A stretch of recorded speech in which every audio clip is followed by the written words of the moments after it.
திருக்கொடங்கி நீண்ட காலமாக அந்த சினிமா துறையை அப்சர்வ் பண்ணிட்டே வரீங்க. ரொம்ப ஐ திங்க் ஸோ ஒரு குறைஞ்ச ஒரு 30 வருடமாக இருக்கும்னு என்னுடைய பார்வை. இதில் நீங்கள் நிறைய ப்ரொடியூசர்ஸை பார்த்துருப்பீங்க, நிறைய ஹீரோஸை இன்டர்வியூ பண்ணியிருக்கீங்க, நிறைய பேருக்கு அந்த அனுபவம் உங்களுக்கு இருக்குது. இந்த பிரச்சனை இன்று வரக்கூடிய பிரச்சனையா? இப்போ நம்மளே சொன்னோம், ஒரு கடந்த ஒரு 10 ஆண்டுகளுக்குள்ள இருக்கக்கூடிய விஷயங்களே நம்ம இப்போ எடுத்தாலே பேச முடியும். அப்போலேருந்து இந்த பிரச்சனை இருந்துகிட்டே இருக்குது. இப்போ ஒரு ரீசன்ட் பேக் எடுத்துக்கிட்டால் கூட குறைஞ்சபட்சம் ஒரு 20 வருஷமாக இந்த இருக்குது. ஏன்னா இந்த 20 வருஷமாக தமிழ் சினிமாவுடைய மைக்ரேஷன் பார்த்திங்கன்னா 100 கோடியை தாண்டி ரொம்ப போயிடுச்சு. 20 வருடங்களாக இருக்கும் குறைந்தபட்சம் நான் சொல்கிறேன். இப்போ இந்த அதிகரிக்கக்கூடிய பட்ஜெட் நேரடியாக தலையில் விழுவது தயாரிப்பாளர்களுக்கு அப்படின்னு சொன்னார். இப்போ இந்த 20 வருடமாக இந்த தயாரிப்பாளர்கள் அதே சூழல் தான் இருக்கிறாங்களா அப்படிங்கிற ஒரு கேள்வி இருக்குது. அதற்கு மற்ற எல்லாரும் துணை நிற்கலையாங்கிற ஒரு கேள்வியும் இருக்குது. உதாரணத்துக்கு திரையரங்கு உரிமையாளர்கள் இருக்கிறார்கள், இதே தயாரிப்பாளர்கள் நடிகர்களாகவும் இருந்திருக்கிறார்கள், அவர்களும் அதே சிச்சுவேஷன். இப்போது இதெல்லாம் ஒரு கம்பைண்டாக இருக்குது. இப்போ பெப்சி பற்றி சொன்னார், அவர்களும் அதில் இருக்கு. இப்போ ஸோ இந்த சூழல் இப்படியே தான் இருக்கிறதா சார்? ஆக்சுவலாக திரை உலகம் அப்படின்னு யாரும் ஒருத்தர் மேலே ட்ராவல் பண்ணுறது கிடையாது, ஒரு கூட்டு முயற்சி. நீங்கள் என்ன பண்ணாலும் ஒரு தயாரிப்பாளர் வந்துட்டா மட்டும் படம் வந்துருமா? வராது. ஒரு நடிகர் வேணும், ஒரு இயக்குனர் வேணும், அவர் சார்ந்த டெக்னீஷியன்ஸ் வேணும், எல்லாமே இருந்தால் தான் அந்த கூட்டு முயற்சி தான் நமக்கு ஒரு திரைப்படமாக நம்மக்கிட்ட வரும். இப்போ நம்ம பார்க்குற ஆடியன்ஸ் பார்க்குற 2.5 மணி நேரம் படத்துக்கு அவங்க எத்தனை நாட்கள் எத்தனை மாதங்கள் உழைக்கணும்னு தெரியும். நீங்கள் இன்னும் நான் வெளிப்படையாக சொல்லணும் அப்படின்னா, இப்போ நீங்கள் சொன்னீங்க நான் 30 வருஷமாக இந்த இண்டஸ்ட்ரிக்குள்ளே இருக்கேன், நான் ஒரு படம் இயக்கிட்டு இருக்கேன், இப்போ பாதி படம் முடிஞ்சிருச்சு. எனக்கு நீங்க சொல்றீங்கல்ல இந்த தலைப்புக்கு ஏற்ற மாதிரி என் படத்தில் நடிக்கிற நடிகர்கள் நான் அவங்களுக்கு வெறும் டோக்கன் தான் கொடுத்துருக்கேன். அவங்க எந்த சம்பளத்தையும் டிமாண்ட் பண்ணல. இப்படியும் நடிகர்கள் இருக்கதான் செய்யறாங்க. நீங்க எங்க இது புதுமுக நடிகர்களா இல்ல சார், எஸ்டாப்லிஷ்ட் ஆர்டிஸ்ட், நான் பேர் சொல்ல விரும்பல, படம் வரும்போது தெரிஞ்சுக்கிட்டோம். எல்லாமே முகம் தெரிந்த நடிகர்கள், பிரபலமானவர்கள். இன்னைக்கு அவங்க டாப்ல இருக்காங்க. தெலுங்குல பிஸியா இருக்காங்க, தமிழ்ல பிஸியா இருக்காங்க, அவங்கள தான் எனக்கு நடிக்கிறாங்க. ஆனா அவர்கள் எல்லாருமே என்ன சொல்றாங்கன்னா, உங்க கதை நல்லா இருக்குங்க, நீங்க ஜெயிச்சுட்டு என்ன சம்பளமும் எனக்கு கொடுங்கன்றாங்க. இப்படி நடிகர்கள் இருக்கிறார்கள். அவரை நீங்க அப்ரோச் பண்ற விதத்துல பண்றது இல்ல. இங்க எங்க தெரியுமா மிஸ்டேக் நடக்குது சார்? இப்ப ஒரு ப்ராஜெக்ட் போடும் போதே இந்த படம் 10 கோடி ரூபாய் அல்லது 20 கோடி ரூபாய் 50, இப்பெல்லாம் கோடிகள் சர்வசாதாரணம் ஆயிடுச்சு. முன்னாடி லட்சங்கள் வச்சு கோடிகள் சம்பாரிச்சாங்க. கோடிகளை போட்டு லட்சங்கள் கூட எடுக்க முடிய மாட்டேங்குது இன்னைக்கு நிலைமை. அதற்கு ரீசன் என்ன அப்படின்னு சொன்னா, வெறும் நடிகர்கள் மேல நம்ம அவங்க நிறைய சம்பளம் கேட்கறாங்க, முன்னாடியே வாங்கிடுறாங்கன்னு ஒரு கட்டம் இருந்தா கூட, அதை தாண்டி அண்ணன் பிரவீன் சொன்ன மாதிரி பெப்சி அமைப்பு இருக்குல்ல, இது நீங்க திட்டமிட்டு இவ்வளவு பேரை வைத்து வேலை வாங்க வேண்டும்னு கட்டாயப்படுத்துறாங்க. ஆக்சுவலா நம்ம சட்டத்தில் அப்படி இடமே கிடையாது சார். நீங்க இண்டிபெண்டன்ட் பிலிம் மேக்கரா இருந்தீங்கன்னா, உங்கள்கிட்ட காசு இருந்ததுன்னா நீங்க யாரை வேணாலும் வச்சு படம் எடுக்கலாம். தடுப்பதற்கு யாருக்கும் அதிகாரம் இல்லை. ஆனால் ஒரு வரையறைக்குள்ள நம்ம இருக்கணும், ஒரு கட்டமைப்புக்குள்ள நம்ம இருக்கணும், நமக்கு ஒரு அமைப்பு இருந்துச்சுன்னா தான் நல்லதுன்னு சொல்லி எல்லாருமே அதை ஏற்றுக்கொள்கிறார்கள். ஆனால் அங்கேயும் பிரச்சனை இருக்கு. இப்ப நீங்க வேலையே செய்யாதவர்களுக்கு கூட என்ன சிக்க பிரச்சனை இருக்கு சார்? வேலையே செய்யாதவனுக்கு கூட நீங்க கட்டாயம் இத்தனை பேர் வச்சிருக்கணும் அப்படின்னு ஒரு நாம்ஸ் வச்சுட்டாங்க, நிபந்தனை நிர்பந்தப்படுத்துறாங்க. இது காலையில அவர் சொன்னார் பாருங்க, அதை நீங்க கடந்து போயிட முடியாது. ஒருத்தர், நான் இப்போ ஒரு ஷூட்டிங்ல இருக்கேன், எனக்கு தெரியும் காலையில ஒருத்தர் வந்துருவார், அமைதியா உட்கார்ந்துப்பார். அங்க யார் யார் பெப்சி ஆட்கள் வராங்களோ அவங்களுடைய ஐடி கார்டை வாங்கி ஸ்கேன் பண்ணி ரெடி பண்ணி வச்சுப்பார். நான் பெப்சியில இருக்கிறவங்களை வேலை வாங்கினா அதை தடுத்து நிறுத்தத்துக்கு ரெடியா இருக்கார். நான் என்ன திருப்பி கேட்கிறேன்னா, நீங்க பட வாய்ப்பு தரமாட்டீங்க, வாங்கி தரமாட்டீங்க, தயாரிப்பாளரை தரமாட்டீங்க. பெப்சி அமைப்பை சொல்றேன் நான். இந்த நிர்வாகத்தில் இருக்கிறவங்க யாருமே எந்த இயக்குனருக்கும் வாய்ப்பு தரமாட்டாங்க, எந்த நடிகருக்கும் வாய்ப்பு தரமாட்டாங்க, எந்த தயாரிப்பாளரும் அடையாளம் காட்ட மாட்டாங்க. யாரையோ போய் ரெடி பண்ணி ஒரு படம் எடுக்க வந்தா குறுக்க நின்று படத்தை நிறுத்துறதுக்கு வராங்களே, இவங்களுக்கு என்ன அதிகாரம் இருக்கு? அப்ப இது தப்பா தெரியலையா? இப்ப நடிகர் மேல நம்ம குறை சொல்றோம், தயாரிப்பாளர் தலையில எல்லா பிரச்சனையும் உழுதுன்றோம், நியாயமாக தோணும் பார்க்கும்போது. ஆனால் உள்ளான விஷயங்கள் போனா எல்லார்கிட்டையும் பிரச்சனை இருக்கு சார். ஒரு தயாரிப்பாளர் இன்னைக்கு ஒரு படம் வெற்றி பெற்ற படம் ஆயிடுச்சுன்னா, அந்த ஹீரோ கிட்ட அடுத்த படத்துக்கு போய் பேச இயக்குனர் போனார்னா, ஒரு தயாரிப்பாளர் போறதுக்கு முன்னாடி ராத்திரி இன்னொரு தயாரிப்பாளர் போயிட்டு அவர் பேசின சம்பளத்தை விட போன படத்தை விட அதிகமான படத்தை அட்வான்ஸா கொடுத்துட்டு தேதி வாங்கிட்டு போறதெல்லாம் இங்க தான் நடக்குது, வேற எங்கேயும் நடக்கிறது இல்ல. எல்லாரும் நண்பர்கள், அதனால பேர் சொல்ல விரும்பல நான். புரியுது. அந்த நடிகருக்கும் மாரல் ரெஸ்பான்சிபிலிட்டி இல்லையா சார்? மாரல் ரெஸ்பான்சிபிலிட்டி நடிகருக்கு மட்டும் தான் இருக்கணுமா? இல்ல, நீங்க கேக்குறீங்க அந்த இயக்குனர், நான் திருப்பி உங்ககிட்ட அதே திரும்பி நான் கேக்குறேன். நீங்க கேக்குற கேள்வி நான் ஒத்துக்கிறேன். எல்லாருக்கும் இருக்கு. அப்ப எல்லாரும் தானே சார் பேசணும். நாம இது என்ன, அதுதான் ஆரம்பிக்கும் போதே சொன்னது கூட்டு முயற்சி. இப்ப நடிகர்களுக்கு ரெஸ்பான்சிபிலிட்டி இருக்கா இல்லையான்றதை தாண்டி இது ஒரு திரையுலகம் தானே, குடும்பம் தானே. இது குடும்பத்துல யாரு பெரியவனுக்கு வேணாம் சார். ஈகோவை மறந்தால் இந்த சினிமா வாழும். இல்லனா இதே நிலைமை தான். இப்ப நீங்க அவர் சொல்றாரு, இப்ப 2ஆம் தேதி ஸ்ட்ரைக் அனௌன்ஸ் பண்ணிட்டாங்க. நடிகர்களுக்கு எந்த கவலையும் கிடையாது சார். மே 1ஆம் தேதி லீவு, 2ஆம் தேதி லீவு, வீட்டுல ஹாயா இருப்பாங்க. தினக்கூலி அடிப்படையில் வேலை செய்ய போறான் இல்லைங்களா, அந்த அந்த தொழிலாளருக்கு அன்னைக்கு வருமான இழப்பு உண்டா இல்லையா? திரும்பி அந்த இழப்பை எப்படி சரி கட்டுவாங்க? இப்ப இதே இவர்கள் பேச்சுவார்த்தை நடக்கல, இல்ல அவர்கள் வந்து கண்டினியூ பண்றாங்க, நாங்க கண்டிப்பா கண்டினியூ பண்றோம் நாங்க அப்படின்னு சொன்னா வருமான இழப்பு நடிகருக்கா தொழிலாளருக்கா? ஏற்கனவே இந்த மாதிரி பல வேலை நிறுத்தங்களை பார்த்து பல பிரச்சனைகள் வந்து, அதுக்கு தான் நான் உங்ககிட்ட அந்த கேள்வி கேட்டேன். இந்த பிரச்சனை இன்றுதான் இருக்கிறதா? ஏன்னா இது வந்து காலங்காலமா இருக்கு. வேலை நிறுத்தத்தை வந்து தொடர்வதாக அறிவித்திருக்கிறார்கள். ஏற்கனவே இதே வேலை நிறுத்தம் தொடர்ந்தும் கூட ஒரு முடிவு எட்டப்படலை. இப்போதும் அப்படித்தான் நடக்கும். இப்ப இதை சரி பண்ணனா ஒரே ஒரு விஷயம் தான் சார். எப்படி வந்து தயாரிப்பாளர் ரிக்வெஸ்ட் வைக்கிறாங்களோ அதே மாதிரி நடிகர் சங்கம் இருக்குல்ல, அமைப்புகள் தான் பேசணும். இது வந்து யாரோ ஒருத்தர் தனியா பேசி பிரயோஜனமே கிடையாது. அமைப்புகள் இருக்கிற எல்லாருமே புரிந்து கொள்கிறவர்கள் தான். இன்னைக்கு நடிகர்களா இருக்கிற எல்லாரும் தயாரிப்பாளர்களா இருக்காங்க. அவர்களுக்கு ஒரு கம்பெனி வச்சிருக்காங்க. அவங்க கார்ப்பரேட் நிறுவனங்களா மாறிட்டாங்க. படங்கள் எடுக்கிறாங்க. அந்த படங்களை பெரிய பெரிய நிறுவனங்களுக்கு வித்துறாங்க. அவங்களுக்கு நஷ்டமே இல்லை. ஆனால் அண்ணன் சொன்ன மாதிரி அல்ல பிரவீன் அவர் சொன்ன மாதிரி எங்கேயோ ஒரு இடத்துல கடன் வாங்கி படம் வாங்குறாங்க இல்லையா, கடன் வாங்கி படம் எடுக்கிறவங்களுக்கு தான் அந்த கஷ்டம் தெரியும். ஒரு ஆண்டுக்கு குறைந்தபட்சம் 200 இருந்து 240 படம் வருது தமிழ்ல. அந்த 240 படத்துல சிங்கிள் டிஜிட் படங்கள் தான் வெற்றி பெற்ற படங்களாக நமக்கு தெரியுது. பேர் சொல்லுங்க பார்க்கலாம். கடந்த 25ல வந்த படம் 4 படம் தான் சொல்லுவோம் நம்ம. ஆனால் 230 படம் வந்துச்சு. புது தயாரிப்பாளர் தான் வராங்க. 200 பேர் புதிய தயாரிப்பாளர் வராங்க. அவங்க 1 கோடி 2 கோடி 3 கோடி 5 கோடின்னு வராங்க. ஒரு படத்தோட காணா போயிடுறாங்க. அது திரும்பி வர்றதே இல்லை. அந்த சிச்சி இந்த பழம் புளிக்கும்னு ஓடிடுறாங்க.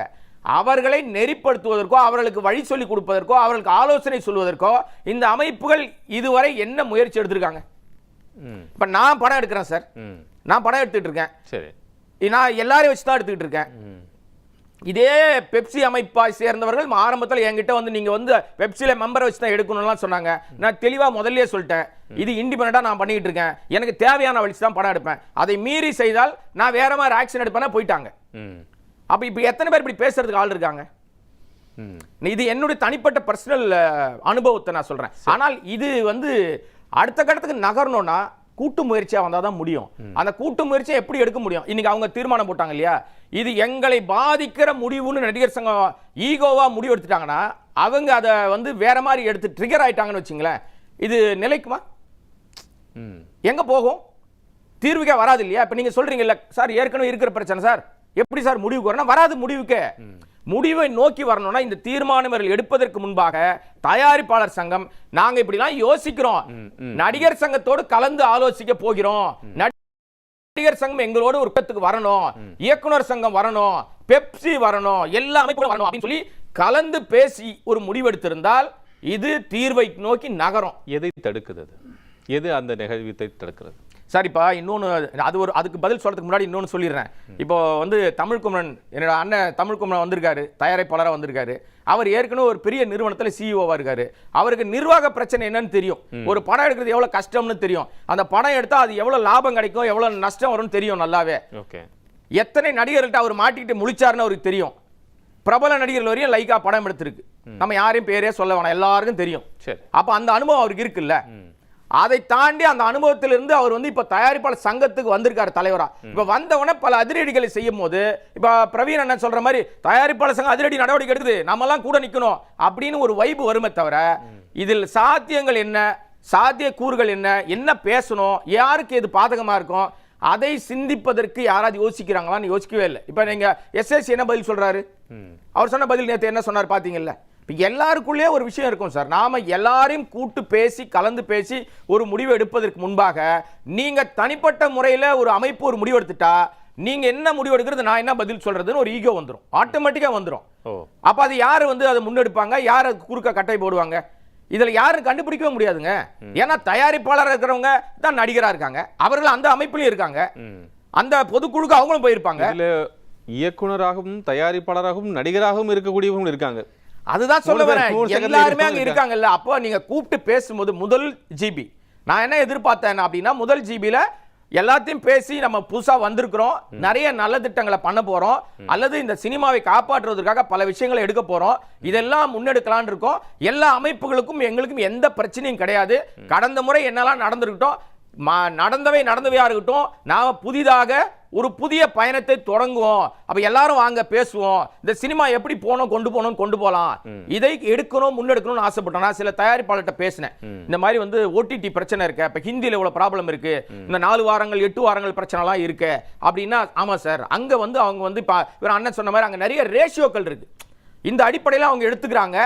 பட் நம்ம அப்படி இல்லை, நம்மகிட்ட வரும்போதே முதல்ல ஒரு கட்டையை போட்டுறாங்க, முன்னாடியே படம் ஓடுது ஓடல, எனக்கு சம்பளத்தை கொடுத்து தொகை எனக்கு கொடுக்க வேண்டும், ஆமா இதை நீ கொடுத்துரு, எனக்கு இல்லனா நீ இந்த ரைட்ஸ் எனக்கு கொடுத்துரு, என் சம்பளத்துல என்னுடைய ரைட்ஸை கொடுத்துரு, ஒன்னு சேட்டலைட் ரைட்ஸை கொடுத்துரு, ஓடிடி கொடுத்துரு, ஏதோ ஒரு ரைட்ஸை கொடுத்தாலும் ஏரியாவை கொடுத்துரு அப்படின்னு கட்டாயப்படுத்துறாங்க.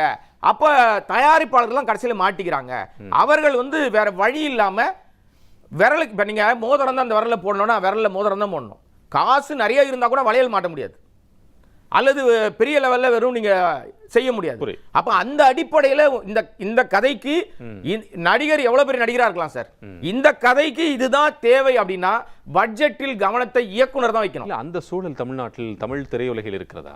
வரணும்ன்ற நான் இருக்கிறதா? நான் நீங்க கேட்ட கேள்விக்கு நான் இன்னொரு பதில் போடுறேன், வரணும். ஏன்னா நீங்க மலையாளத்தில் எடுத்துக்கிட்டீங்கன்னா சார், இப்ப கேரள திரையுலகத்துல என்ன திட்டமிடுறாங்களோ அதை தாண்டுவதில்லை. எவ்வளவு பெரிய உச்ச நடிகரா இருந்தாலும் இந்த வரையறைக்குள்ள தான் அவங்க நிக்கணும்.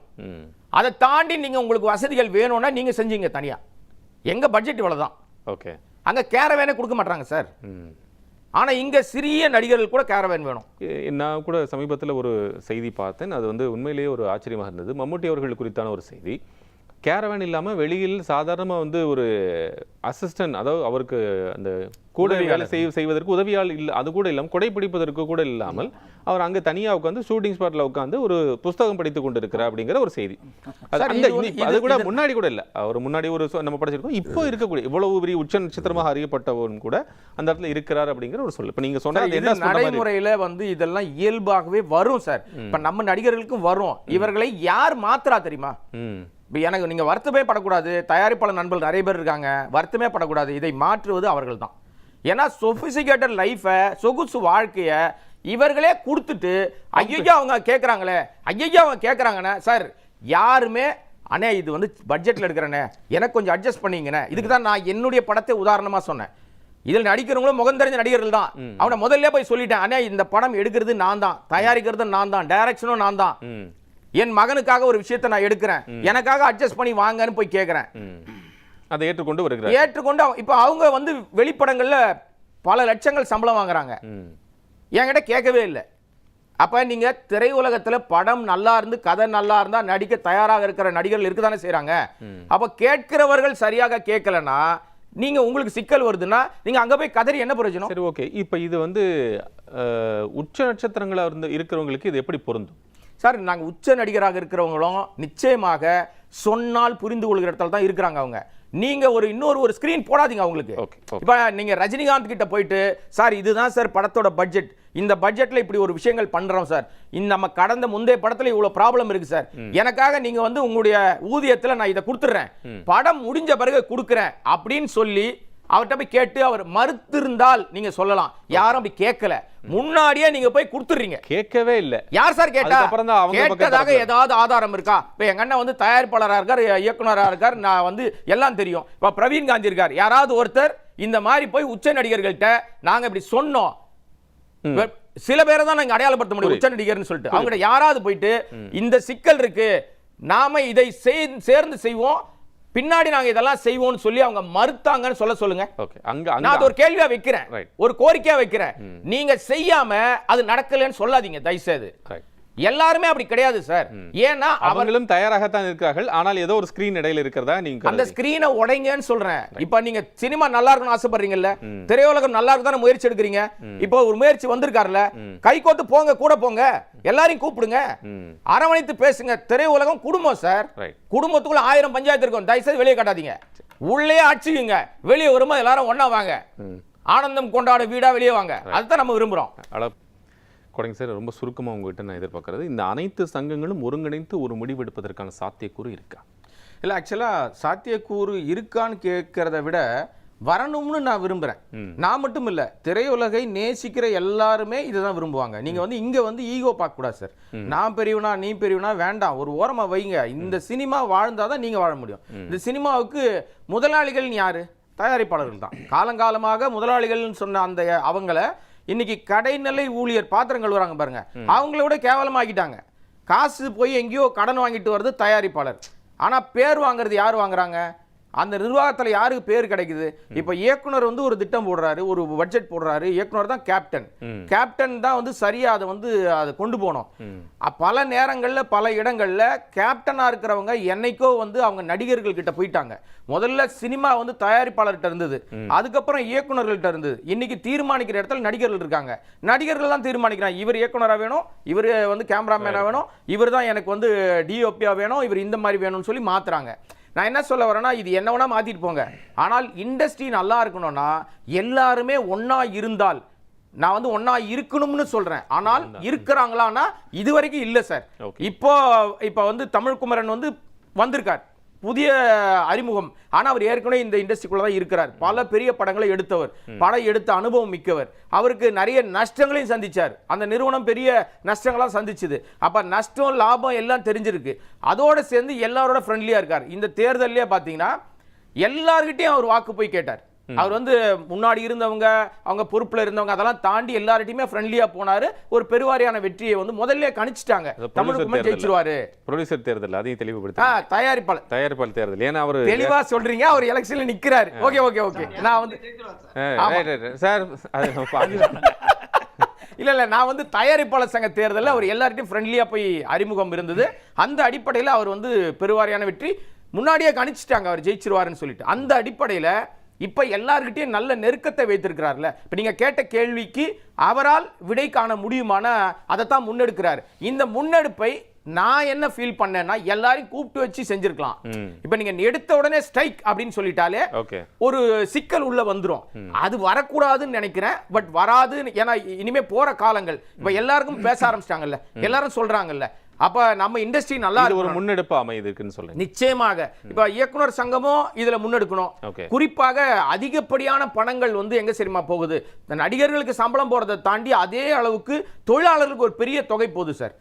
அந்த தொகை வந்து உங்களுக்கு வந்து எவ்வளவு வேணும், எவ்வளவு இருக்கலாம், எத்தனை பேர் வைத்து எடுக்கணும் பண்ண வேண்டிய தேவை இருக்கு. இது நிச்சயமாக. அதனால தான் நான் சொல்ல வரேன், பெப்சி அமைப்பும் சரி, இயக்குனர் சங்கமும் சரி, எல்லா அமைப்புகளும் இருக்கிற அத்தனை கிராஃப்டும் உள்ள வந்து உட்கார்ந்து பேசி இந்த சினிமாவை கொண்டு போன அடுத்த இடத்துக்கு நம்ம எடுத்தாங்கன்னா நல்லா இருக்கும்.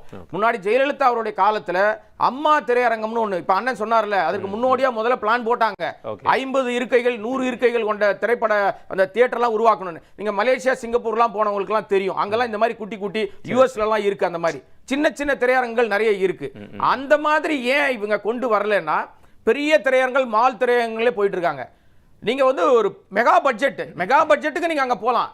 சிறிய படங்கள் சிறிய முதலீட்டில் எடுக்கிறவங்களுக்கு நீங்க இந்த மாதிரி திரையரங்குகள் நிறைய இருந்துச்சுன்னா ஆடியன்ஸும் உள்ள வருவாங்க, சினிமா வளரும். இப்ப நமக்கு கோர் பாயிண்ட் என்ன, சினிமா வளரணும், சம்பாதிக்கணும், போட்ட காசை எடுக்கணும், முதலீடு என்ன பண்றோமோ திரும்பி வந்தாலே போதும். லாபம்ன்றது ரெண்டாவது விஷயம். அந்த தயாரிப்பாளர் சர்வைவ் ஆகணும், அதுதான் சார் லாபம்ன்றது ரெண்டாவது விஷயம் சார். நீங்க 10 கோடி ரூபாய் வேண்டாம் சார், 5 கோடி ரூபாய் போட்டு படம் எடுக்கிறீங்களா, மீண்டும் அதே 5 கோடி எடுத்து விட்டால் அந்த தயாரிப்பாளர் வேற எங்கேயும் போக மாட்டாரு, திரும்பி அதிலேயே தான் ரொட்டேஷன் பண்ணுவார். இப்ப 200 பேர் வராங்கன்னா அதுல 150 பேர் ஓடி போயிடுறாங்க. காரணம் என்னன்னா, போட்ட காசு எடுக்க முடியல. இந்த சிக்கல்களை களையணும்னா எல்லாரையும் கூட்டு வச்சு பேசினா மட்டும்தான் நடக்கும். அது நடக்கும்னு நம்புறேன். இது ஒரு முன்னெடுப்பாக இருக்கட்டுமே.